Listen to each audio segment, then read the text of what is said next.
trouxe aí um empate para Campinas, graças a Fabinho, que voltou a marcar para o Bugre. Veja só na reportagem. O primeiro tempo foi do Horizonte. Aos 40 minutos, Siloé fez 1-0 para o time da casa. No segundo tempo, o Guarani vai para cima e em bela jogada de Chiquinho, Fabinho completa para o gol, mas o goleiro Jefferson tira em cima da linha.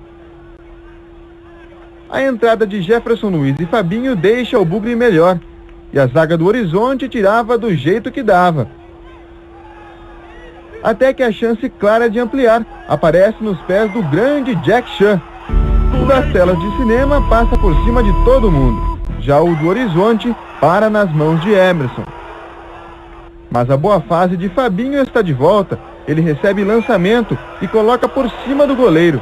É o empate bugrino, 1-1. O Guarani joga por um empate sem gols ou uma vitória simples para garantir vaga na fase seguinte da Copa do Brasil.